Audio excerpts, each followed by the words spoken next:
either we are there or not, ITSPmagazine still gets the best stories. There are plenty of conferences and all sorts of events that spark our curiosity and allow us to start conversations with some of the world's brightest minds.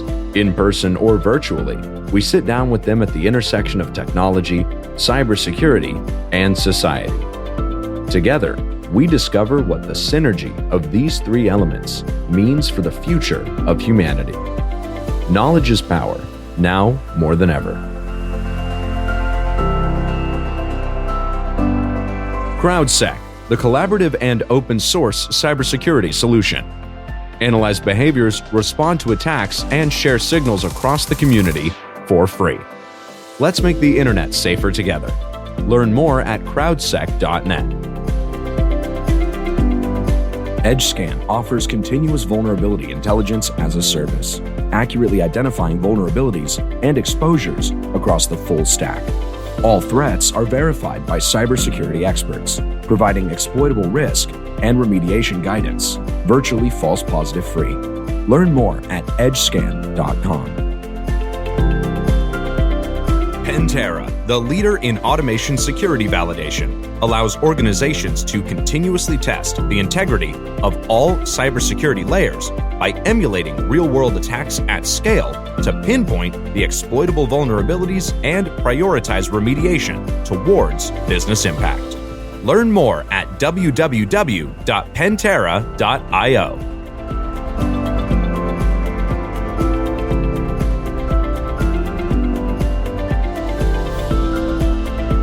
Marco. Sean, where are you? I am on the road. And where?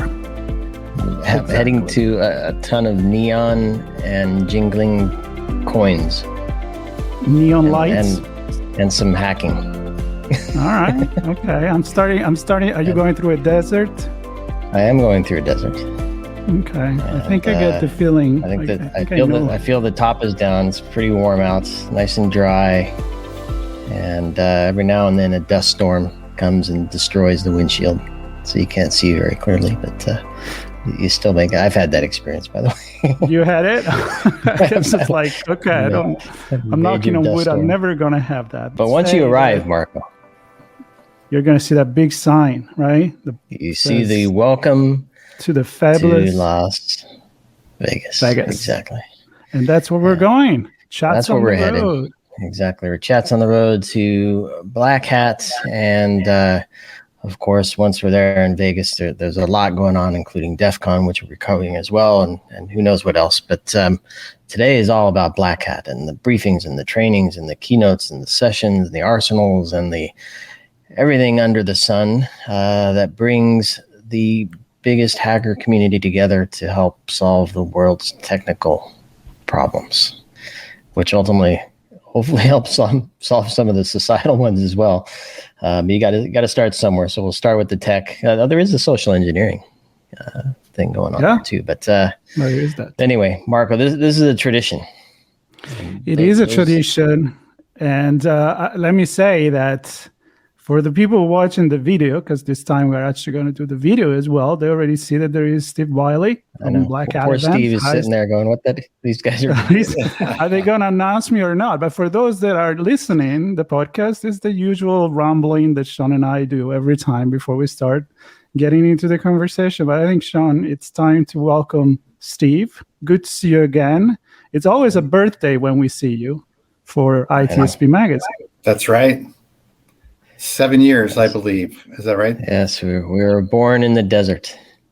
Who's counting anyway? At Black Hat. Yes. Well, happy 7th birthday to you guys. It's good to be back with you. Always a joy. And every year is different. A lot the same, but a lot changes.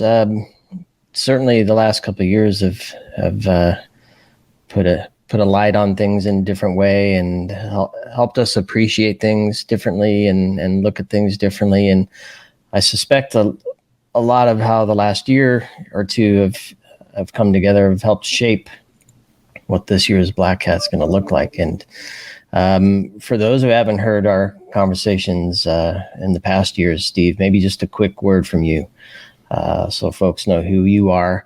I know you as the GM of Black Hat, but I think there's been some shifts in title and things like that as well. So what's going on with Steve? Yeah, so general manager at Black Hat, but I've also got a broader role within Informa Tech, so looking after the cybersecurity portfolio. So that includes all of our cybersecurity related businesses.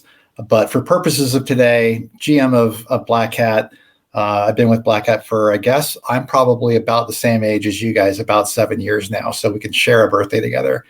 But yeah, this is, we're kind of coming out of, hopefully, what has been a weird couple of years. And it's been good. I've been able to connect with you guys even through that.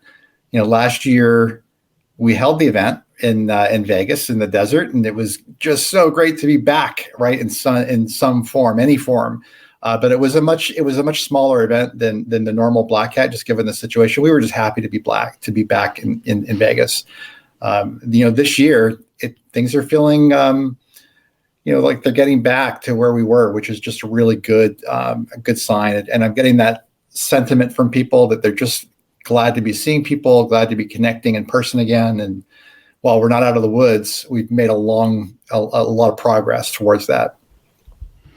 Yeah, and we have always been connecting no matter what. And the big question I remember 2 years ago was like, what's going to happen now? Like, oh, we have to go hybrid, and then we have to go virtual, and then it's going to be hybrid. And many times we touched on the fact that are we ever going to go back to just in person, which is wonderful, of course. Everybody's excited, but it also opened other opportunities to create an event that is maybe even has a wider reach than the local event. So tell me a little bit about what can we expect on that side this year? Yeah, no, I think it's a really good point, Marco. Like, during this, we've been sort of managing through it. And I think we talked about in previous calls, like early on in the pandemic, when everything is switched to virtual, it was a new playbook, entirely new playbook. And we had to really sort of engineer that from the ground up. And we made the decision at that point that, for Black Hat, what makes sense is to focus on the content. That's what people know us for, right? So we focused on making sure that we had, even in a digital format, the best research. And it was good. It was a good virtual event, and it was a real learning opportunity for us. Last year, obviously, it was not quite back to in-person events. So we had the event as a hybrid event. And we were sort of figuring out that, to your point, the virtual component does have some nice pros, right? As much as we all love the in-person experience, and nothing replaces that in-person experience, there's some benefits you get with virtual. You get to come back and watch all the content, right? Because when you're in the Mandalay Bay, you can only watch one session at a time. So there's that, right? You get the full, all the recordings from the whole program, which people seem to really like.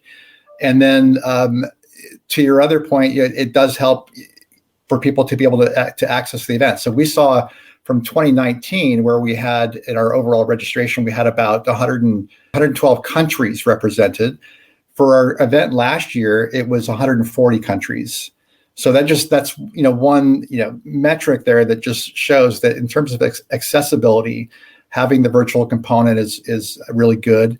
I think especially this year, when we're still not out of the pandemic, there's still people that will have reservations about being in a large venue in person, as they should be, and for some people they are electing to attend the event virtually, and I'm happy we're still able to use those learnings from the last couple of years and help it to shape what does the future of hybrid events look like. I feel like Black Hat's been a real sort of writing the blueprint on that for a lot of big events, because it was really honestly uncharted territory for most event organizers.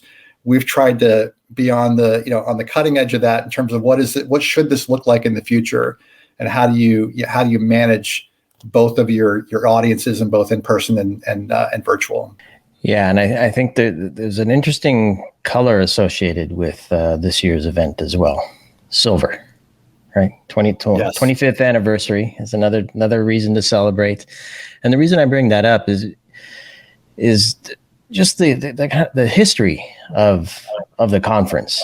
And when you have to shift so dramatically, it can be difficult to hold on to some of the traditions. And when you start to bring things back, refolding them back in.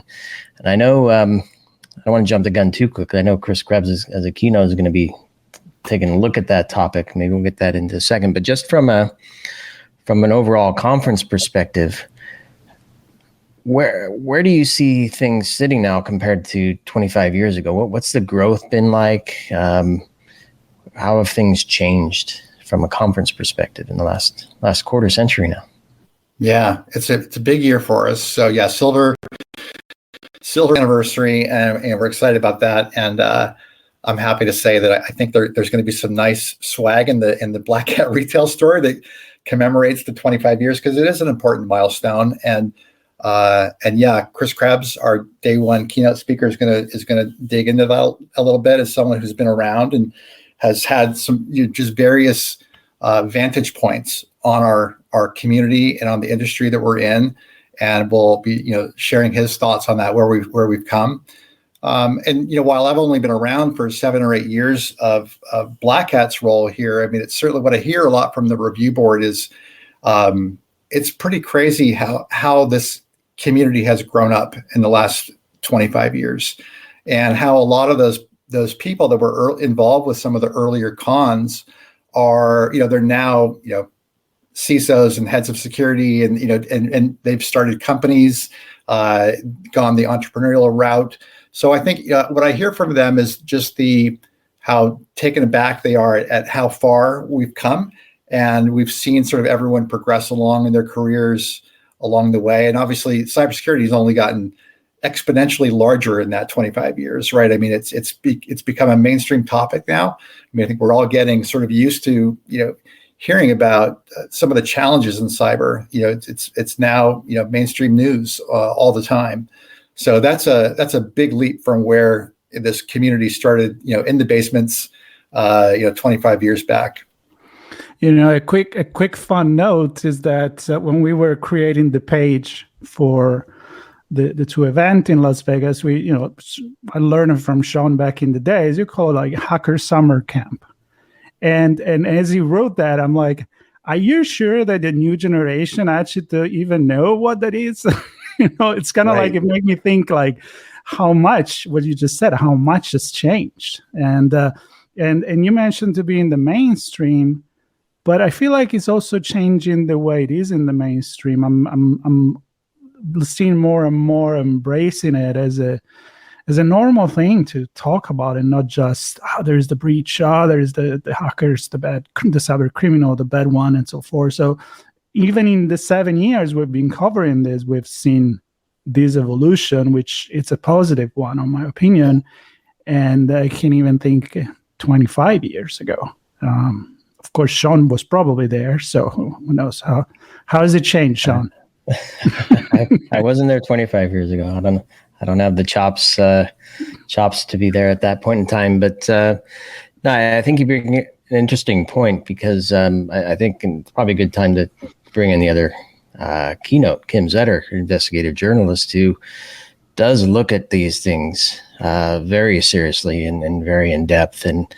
And I'm excited to hear that she has a keynote on day 2. And I don't know if you can give us a little tease of what she might be bringing to the table as her. Yeah. So I'm also really excited about Kim's talk. She's a storyteller, right? And she's covered so many of the big events over the last years, and I think she's still sort of finalizing her talk, but safe to say she'll be drawing on her experience covering everything from nation state attacks. Obviously, I'm sure there'll be quite a heavy coverage of Stuxnet and the role that played for our industry, right? That's a topic she wrote a book on, in fact. So I think she brings an interesting perspective that not many have, that really being sort of in the front seat, vantage point of a lot of this that's played out over the years. Can you give us, and I don't know, normally I have the theme on the tip of my tongue. What's this year's theme, and how does that kind of play through some of the rest of the stuff? Because we're talking keynotes now, which is part of the briefings. there's a lot of other stuff which we'll get into, but how does the theme, what is it? How does it shape the conversations for the briefing specifically? For sure. So we always, we don't really kind of prescriptively go in with themes on Black Hat. We like to, all of our content comes from the community, right? So we, each year we do the call for papers and we get submissions from researchers around the world, and themes sort of bubble up through that, which is, that's one of my favorite, parts of this job, is working with the review boards and kind of hearing that dialogue that happens as they're vetting the different submissions and what gets through. And so I think one thing that jumped out at me this year was there's quite a few talks that are related to what's happening in Ukraine right now. So I think that's going to be really interesting. There's 2 or 3 briefings that are going to touch on that. So it's always nice to see when the content at Black Hat is sort of mirroring what's playing out in the real world around us. And certainly, Kim and Chris, our 2 keynote speakers, are right there as well in terms of what's happening in the real world. Chris, coming from his role as director of cybersecurity, right, for the U.S., shares that he had a unique vantage point on a lot of events that have played out over the last few years. So I think that's going to be kind of a key theme, is what we're seeing in society. And to Marco's point earlier, I can't say that we're going to solve any societal problems with Black Hat this year, but it's nice when the content reflects what's happening in the world around us. Yeah, as it should. I mean, you can't keep as many still think they can do. Technology is separated from humanity and society. It's all feeding on each other, and again, because it is part of each other. So it's great to see the evolution. And Sean mentioned, that there is like social engineering, which has become more and more of a conversation and trainings, and the human side of people being in the job. So including disinformation campaigns, some of the softer side of cybersecurity and how that's playing out as well. Yeah. So give us some other insights for what people can expect this year and there. Yeah, so I always kind of like to pull out a couple of briefings that catch my attention as I'm going through it. So I'll give you guys some highlights on some of the sessions that I'm looking to check out this year. And again, some of this relates to what's happening in Ukraine. But there's one session, Glitched on Earth by Humans. So this is a look at vulnerability in the SpaceX Starlink sat system, which knocked out internet access in Ukraine and Eastern Europe recently. So we're seeing how that's playing out in the real world.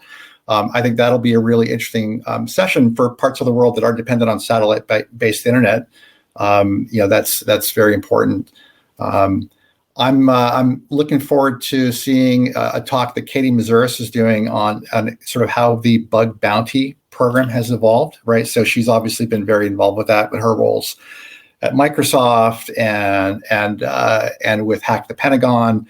So she's going to do a talk that really talks about where we've come with bug bounty programs and where we're going. Which I think that is so important to our community, right? A lot of them are involved with bug bounty programs, either hosting them or applying to them. So I think that'll be a good talk. I think there's another one related to Ukraine. There's a talk that's covering some of the technical details around InDestroyer, which is sort of a second version of an attack that affected Ukraine's power grid back in 2016. So they're going to sort of do a bit of a reverse engineering of InDestroyer 2, as they're calling it, compared to the original attack on the Ukraine power grid back in 2016. Speaking of disinformation, there's a talk about the growth of election disinformation. This particular talk was looking at the Venezuelan election, but obviously there's parallels that can be drawn around the world and how disinformation campaigns are affecting the electoral process.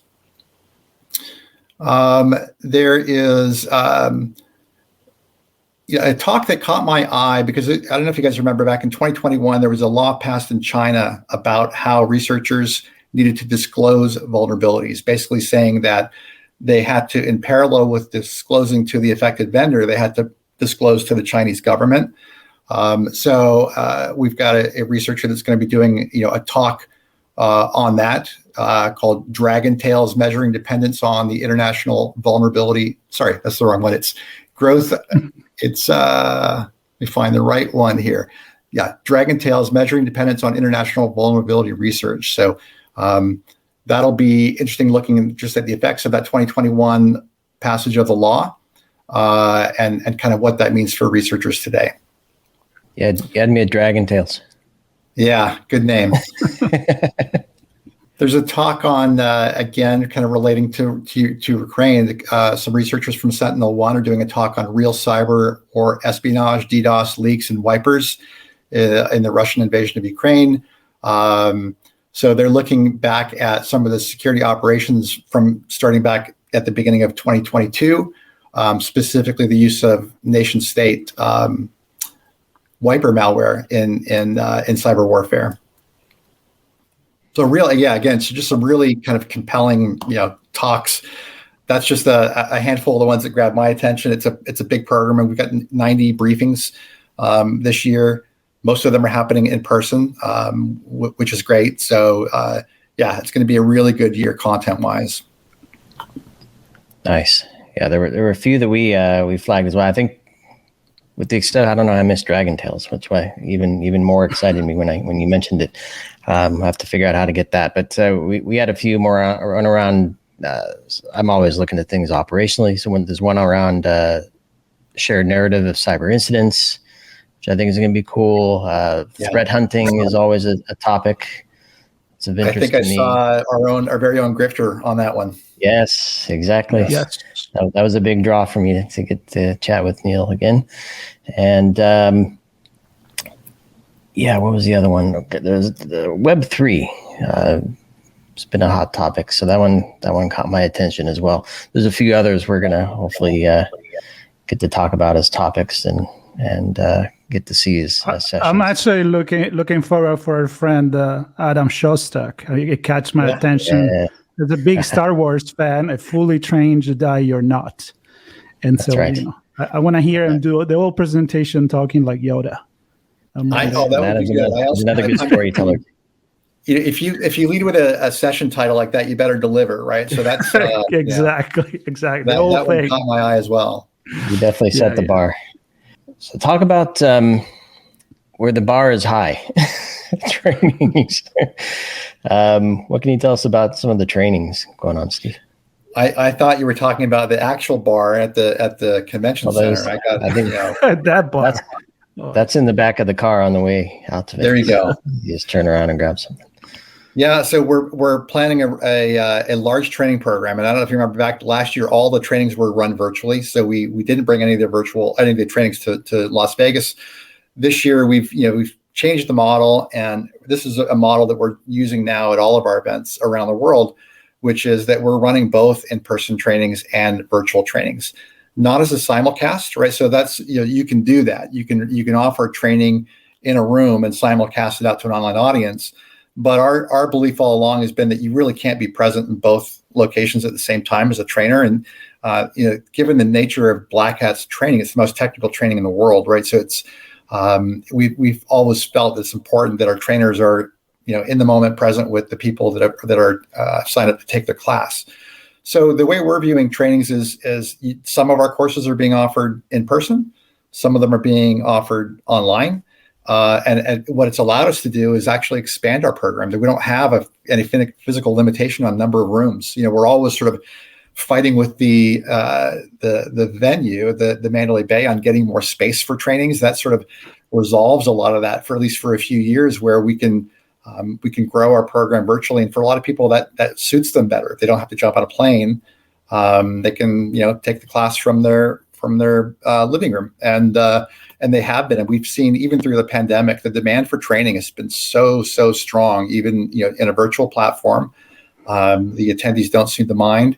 But that said, we're still really glad that it's coming back in person. It'll be a big program this year, but also have a nice complement of virtual courses. I'd love to know the expo, like the business whole, how it's coming back. I mean, everybody's just every time I talk to someone, is like, oh, we're back to normal. It's the all good school events and everything. I mean, is there like a hybrid aspect of that as well? It's, are you expanding that as well, going back to what it used to be? What's up with that? Yeah, we've got over 350 sponsors, which is it's a new high watermark for Black Hat. So it's impressive. The business hall is very strong, and yeah, we've sort of along the way we've adopted a model where that includes a virtual event, right? So we've been all in on a platform called SwapCard for the last few years, doing all of our events on that platform, and we've got it pretty well fine tuned at this point where it's not just the business hall, but it's all the sponsored content as well. The sponsors have a lot of content that they produce that we are able to serve up in the building in physical rooms, but also getting simulcast broadcast out in real time to our SwapCard audience. So it's sort of, I think for a sponsor, it means they do kind of have to be present in two places at once because they have online people that want to talk to them and attend their sessions and hear about their products. So it's a bit of it's a tax on the sponsors, in that they really have to make sure that they're keeping an eye on both customers. I gotta say that I'd be curious. I don't know if you can, but just an overview maybe on your opinion and what the sponsors felt like through these 2 years, right? I had many, they're like, yeah, if I can now be in person, I'd rather now go. And I'm talking about many other events around the world. But then I feel like despite that first reaction, which is totally justifiable, I think that they, like the event itself, have seen that there is an opportunity, like from crisis, that could be an opportunity. So do you feel like they are experiencing the same thing that the event itself, so reaching more people by doing that one thing because you're streaming all over the world? Yeah. So absolutely right. I think sponsors are realizing, I will say in the early first year, sponsors were completely thrown off by a virtual event. Nobody had any practice in doing them. They didn't know how to virtual event. Everyone knows how to booth, how to event, but they don't know how to do it in a virtual. So that was a real learning curve, I think, for a lot of sponsors, and we heard that a lot. I think where we are now, a couple of years into this, they have realized that there's actually a tremendous opportunity in having a digital expansion to their presence at the event. They can reach a lot more people. They need to think differently about it, right? Because really in the online environment, it's much more about the content. People are less likely to walk up and talk to somebody in a virtual environment. It just doesn't happen as much, but they're, if they focus their engagement around the content, and a lot of sponsors put some fantastic content together with great speakers. And if they hit the nail on the head with that, they can get really good engagement in the virtual platform as well. Sponsors were incredibly patient over the last couple of years, and as we figured it out, it was great to see. We all had to reinvent. Yeah, we did it. We all had to reinvent. And I mean, even ourselves, we're like, okay, wait, we're not going. Then how we're gonna do the chats on the road? Of course, we didn't record literally driving, which was a very fun things to do for Sean and I, and we're looking forward to do that again. But we have experimented, and I think we kind of nailed down this multimedia, interviewing people on the floor, but also going live streaming from certain, even a different part of the world while somebody is watching it maybe online and somebody is right there on the floor. So you kind of put everybody together. I like it, to be honest. I really enjoy it. I think it's forever changed the model for these large scale events like a Black Hat. I mean, it just it absolutely makes sense that we're expanding accessibility to a digital audience. People that don't want to jump on a plane, can't afford to jump on a plane, right? That's another factor. It's more cost effective for them. So I like that we're making the event and the content more accessible to more people.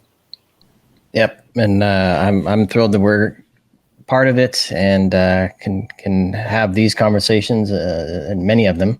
I want to go to One of my favorite spots, and you kind of you have to set yourself up when you go into this space, the arsenal.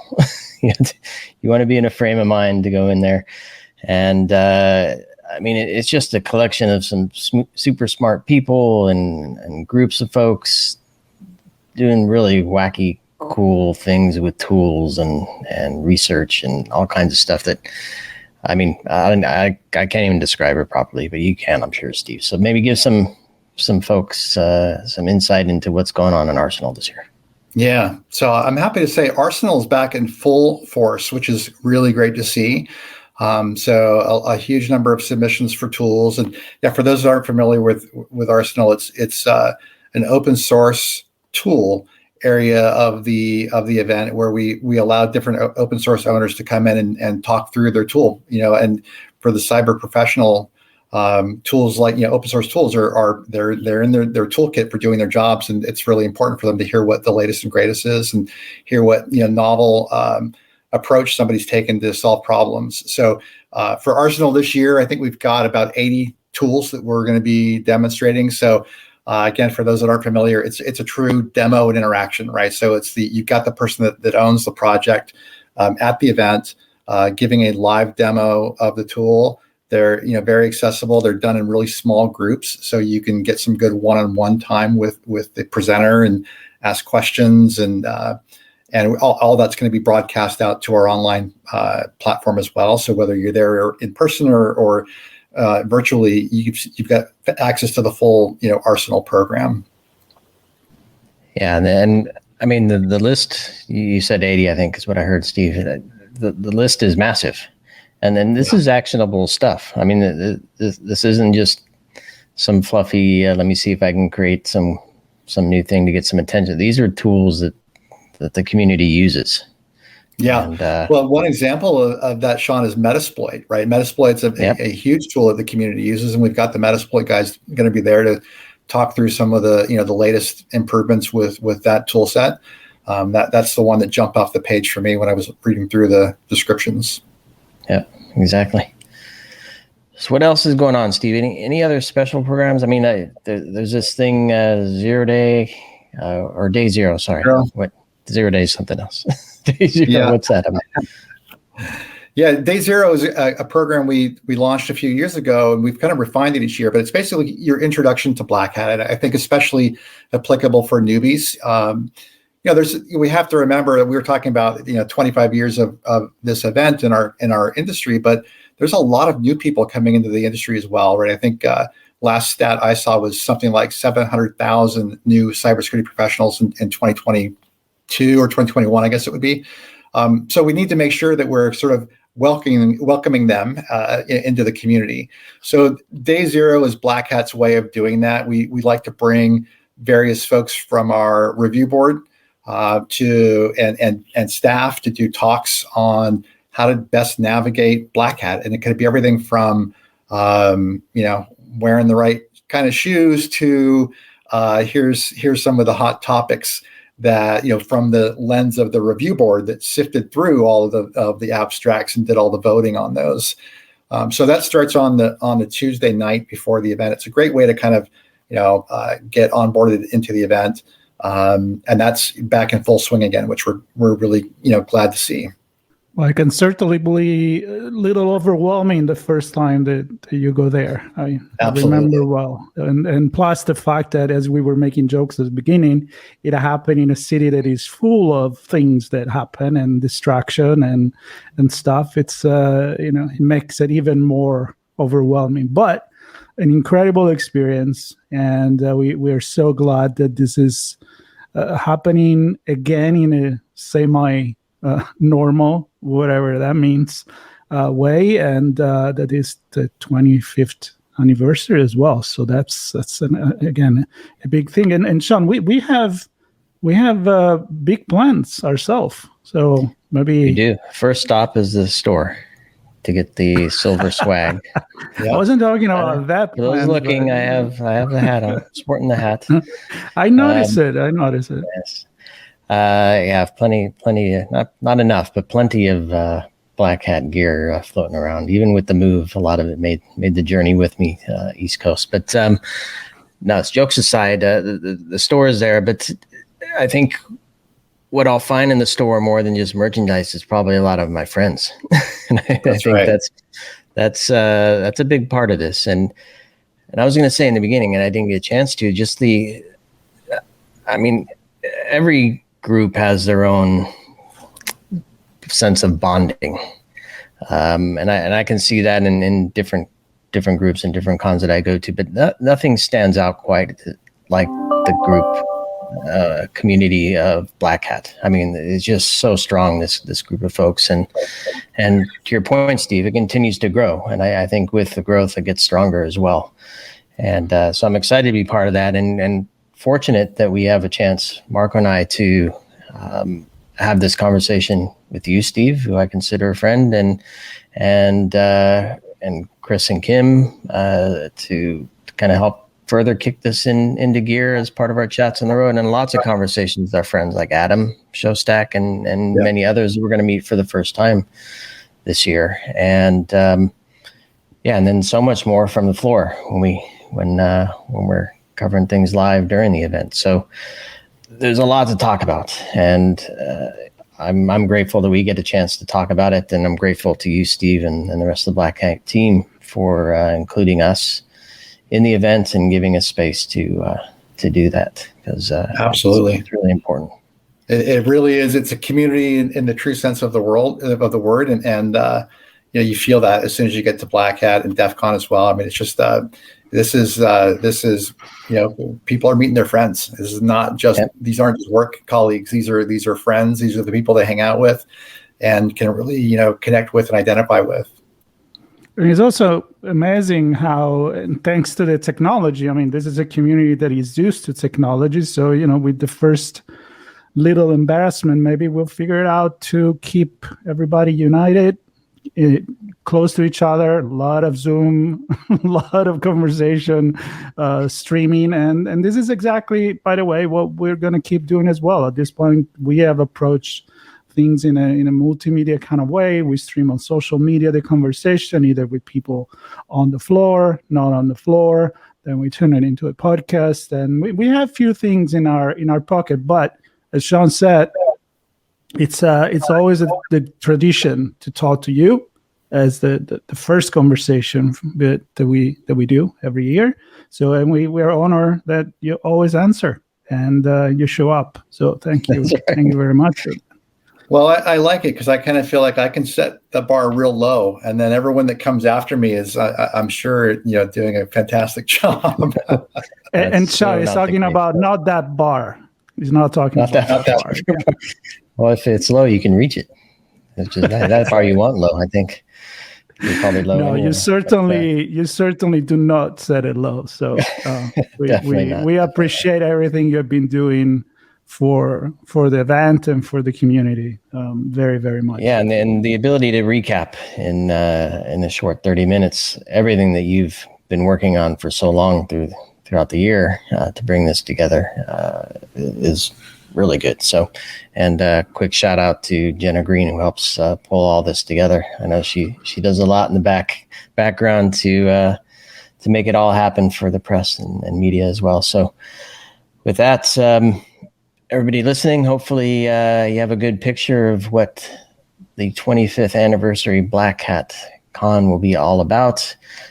Some of the folks you get to hear from, some of the conversations you can be part of, the topics you can learn about, and hopefully you'll follow Marco and I on our journey to Las Vegas, and hopefully back from Vegas as well. Our chats on the road, and while we're there, real time streaming live. So thanks everybody. Stay tuned to BHDC22 on ITSPmagazine. That's /BHDC22. Catch you on the next one. Thanks, Steve. Thank you.